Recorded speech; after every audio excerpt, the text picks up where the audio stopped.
नमस्कार। हिमाचल अभी के स्टूडियो से मैं राधा ठाकुर और आप सुन रहे हैं ऑनलाइन रेडियो बुलेटिन। शुरुआत करेंगे आज की हेडलाइन से। कुलदीप राठौर की नगर निगम चुनाव पार्टी सिंबल पर करवाने की चुनौती का जयराम ने दिया जवाब। हिमाचल में बाहर से आने वाले पोल्ट्री उत्पादों पर 1 हफ्ते का बैन। नवनिर्वाचित शहरी निकायों की पहली बैठक 18 जनवरी को दिलाई जाएगी शपथ। आज अब तक कोरोना के 36 नए मामले, 164 हुए स्वस्थ। हिमाचल प्रदेश स्कूल शिक्षा बोर्ड ने घोषित किया पुनर्मूल्यांकन और पुनर्निरीक्षण का परीक्षा परिणाम। चंबा में खाई में गिरी कार, दादा और 4 वर्षीय पोते की गई जान। सुंदरनगर के धवाल में बोट का इंजन ठीक करते हुए हादसे में 1 की मौत। हिमाचल के मैदानी क्षेत्रों में घने कोहरे की संभावना, येलो अलर्ट जारी। अब समाचार विस्तार से। आपके स्वास्थ्य का प्रहरी श्री बालाजी हॉस्पिटल, कांगड़ा, हिमाचल। कांग्रेस प्रदेश अध्यक्ष कुलदीप सिंह राठौर ने जयराम सरकार को नगर निगम के चुनाव पार्टी सिंबल पर करवाने की चुनौती दी है। उन्होंने दो टूक कहा कि अगर बीजेपी में हिम्मत है तो नगर निगम का चुनाव पार्टी चिन्ह पर करवाकर देखें, सब पता चल जाएगा। वहीं सीएम जयराम ठाकुर ने भी कांग्रेस प्रदेश अध्यक्ष कुलदीप सिंह राठौर की चुनौती का जवाब दिया है। शिमला में जब मीडिया से बातचीत में सीएम जयराम ठाकुर से इस बारे में सवाल पूछा गया तो उन्होंने कहा कि जब नगर निगम चुनाव आएंगे इस पर विचार किया जाएगा। उन्होंने कहा कि लोकसभा चुनाव और विधानसभा उपचुनाव भी पार्टी सिंबल पर हुए हैं। लोकसभा चुनाव में सभी 68 विधानसभा क्षेत्रों में बीजेपी को जीत मिली है और बीजेपी ने उपचुनाव भी जीता है। सीएम जयराम ठाकुर ने आज बर्ड फ्लू के कारण उत्पन्न स्थिति का जायजा लेने के लिए अधिकारियों के साथ बैठक की। इस दौरान सीएम ने कहा कि प्रदेश में अन्य राज्यों से पोल्ट्री उत्पादों को लाने पर 1 सप्ताह के लिए प्रतिबंध लगाया गया है ताकि ये सुनिश्चित किया जा सके कि अन्य राज्यों से पोल्ट्री उत्पादों के माध्यम से संक्रमण न आए।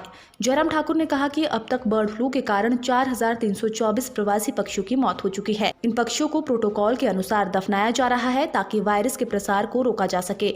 उन्होंने कहा कि पशुपालन और वन्य प्राणी विभाग के 65 त्वरित प्रतिक्रिया दल पौंग डैम और आसपास के क्षेत्रों की निगरानी कर रहे हैं। उन्होंने कहा कि बर्ड फ्लू की तीव्रता को ध्यान में रखते हुए पशुपालन विभाग द्वारा पोल्ट्री सैंपल RDDL जालंधर को भेजे गए हैं। नवनिर्वाचित शहरी निकायों की पहली बैठक 18 जनवरी को आयोजित की जाएगी। प्रदेश सरकार ने इसकी अधिसूचना जारी कर दी है। डीसी ऊना राघव शर्मा ने कहा कि नवनिर्वाचित सदस्यों को 18 जनवरी को शपथ दिलाई जाएगी। हिमाचल शहरी निकाय चुनाव पिछले कल संपन्न हुए हैं। चुनाव में 73% मतदान हुआ है। शिमला जिला के नारकंडा में सबसे अधिक करीब 91% वोट डले हैं। हिमाचल की 29 नगर परिषद और 21 नगर पंचायत में कल वोट डाले गए थे। नगर परिषद के लिए 263 और नगर पंचायत के लिए 153 पद थे। इनमें से 13 सदस्य पहले ही निर्विरोध चुन लिए गए थे। इनमें शिमला जिला से 9, ऊना जिला से 2 और कांगड़ा से 1 और सोलन से भी 1 सदस्य निर्विरोध चुने गए हैं। वहीं मंडी के नैरचौक और करसोग के एक वार्ड में कोई नामांकन दाखिल नहीं किया गया था। ऐसे में 416 वार्डों में से 401 में सदस्यों के चुनाव के लिए वोटिंग हुई थी। हिमाचल में आज कोरोना के 36 नए मामले सामने आए हैं। वहीं 164 कोरोना पॉजिटिव स्वस्थ हुए हैं। आज 2 लोगों की जान गई है। सोलन और ऊना में 1-1 की जान गई है। ऊना के 86 साल के बुजुर्ग की मेडिकल कॉलेज टांडा में मृत्यु हुई है। बुजुर्ग लोअर कोटला कला का निवासी था। हिमाचल में कोरोना का कुल आंकड़ा 56,488 पहुंच चुका है। अभी तक प्रदेश में एक्टिव केसों की संख्या 841 बच गई है। अब तक 54,650 कोरोना पॉजिटिव स्वस्थ हुए हैं। कोरोना डेथ का आंकड़ा 949 पहुंच गया है। हमीरपुर में 15, कांगड़ा में 12, मंडी में 4, सिरमौर में 3, शिमला और लाहौल स्पीति में 1-1 मामला सामने आया है। वहीं कांगड़ा में 55, मंडी में 24, शिमला और ऊना में 19-19, सिरमौर में 14, हमीरपुर में 12, सोलन में 9, बिलासपुर और कुल्लू में 5-5 और चंबा में 2 लोग स्वस्थ हुए हैं। हिमाचल में आज 2 कोरोना पॉजिटिव ने दम तोड़ा है। हिमाचल में अब तक कोरोना के 807 सैंपल जांच के लिए आए हैं। इनमें से 423 नेगेटिव रहे हैं। 375 की रिपोर्ट पेंडिंग है। आज के सैंपल में से अब तक 9 ही पॉजिटिव केस हैं, बाकी पिछले कल के सैंपल हैं। शेष समाचार ब्रेक के बाद। Shri Balaji multi speciality hospital, Kangra, जहां आपको एक ही छत के नीचे मिले बेहतरीन चिकित्सा सुविधाएं, cardiology, laparoscopic, general surgery, neuro surgery, orthopaedics, paediatric, radio diagnosis, urology, gastroenterology, ophthalmology, pathology, medicine, anaesthesia और डेंटल जैसी अत्याधुनिक और बेहतरीन चिकित्सा सुविधाएं, 24 घंटे इमरजेंसी सुविधा, 9 बेड के साथ critical care unit, cardiac monitor और डिफिब्रिलेटर्स, सेंट्रल ऑक्सीजन लाइन और वेंटिलेटर सुविधा।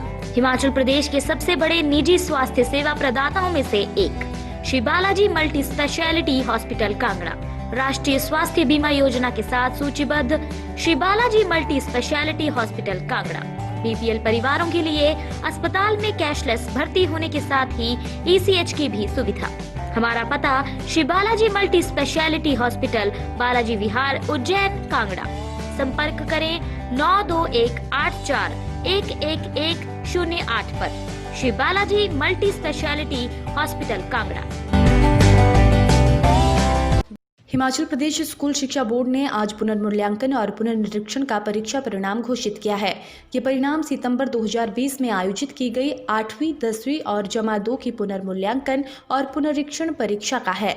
परीक्षार्थी अपना परीक्षा परिणाम बोर्ड की वेबसाइट www.hpboss.org पर जाकर देख सकते हैं। इसके अलावा छात्र पुनर्मूल्यांकन से संबंधित जानकारी के लिए 01892242158 पर संपर्क करना होगा, जबकि पुनर्निरीक्षण से संबंधित परीक्षा परिणाम के लिए 01892242122 पर संपर्क करना होगा। हिमाचल के चंबा जिला में एक कार खाई में गिर गई। इस हादसे में कार सवार दादा पोते की मौत हो गई, जबकि एक अन्य व्यक्ति गंभीर रूप से घायल हुआ है। हादसा भले ही सपाहन मार्ग पर कट्टा के पास हुआ है। हादसे में कार के परखच्चे उड़ गए। हादसे की सूचना मिलते ही पुलिस मौके पर पहुंची और शवों को कब्जे में ले लिया। घायल को इलाज के लिए अस्पताल में भर्ती किया गया है। मंगलवार को शवों का पोस्टमार्टम किया जाएगा। बताया जा रहा है कि 3 व्यक्ति कार में सवार होकर सपाहन से भलेई की तरफ जा रहे थे। इसी दौरान कट्टा मोड़ के पास चालक ने कार पर से नियंत्रण खो दिया और कार अनियंत्रित होकर 500 फीट गहरी खाई में जा गिरी। मंडी जिला के सुंदरनगर में बोट के इंजन के पंखे की चपेट में आने से एक 46 वर्षीय व्यक्ति की मौत हो गई है। मरने वाला रूपलाल बटवाड़ा का रहने वाला था और बोट को ठीक करने का काम करता था। पुलिस की टीम मौके पर पहुंची और पाया कि व्यक्ति बोट के इंजन पर लगे हुए सुरक्षा कवच को खोलकर चेक कर रहा था। इसी दौरान उसके गले में बंधा मफलर इंजन की चपेट में आ गया और उसके घूम रहे पंखे के साथ घूम गया। इससे धक्का लगने के कारण उसका पूरा शरीर इंजन में जाकर फंस गया, जिस कारण व्यक्ति के सिर पर गहरी चोट लगने के कारण उसकी मौके पर ही मौत हो गई। हिमाचल में साफ मौसम के बीच मौसम विज्ञान केंद्र शिमला ने 12 जनवरी तक मैदानी क्षेत्रों में येलो अलर्ट जारी किया है। मैदानी अलग अलग क्षेत्रों में घने कोहरे की संभावना जताई गई है। ऊना, बिलासपुर, हमीरपुर, कांगड़ा, सोलन, सिरमौर के अलग अलग क्षेत्रों में सुबह और रात लोगों को घने कोहरे की समस्या से 2-4 होना पड़ सकता है। वहीं 17 जनवरी तक हिमाचल में मौसम साफ रहेगा। 17 जनवरी तक किसी प्रकार की बारिश और बर्फबारी की संभावना नहीं जताई गई है। आज के लिए खबरों में इतना ही। बने रहिए हिमाचल अभी के साथ। नमस्कार। आपके स्वास्थ्य का प्रहरी श्री बालाजी हॉस्पिटल, कांगड़ा, हिमाचल।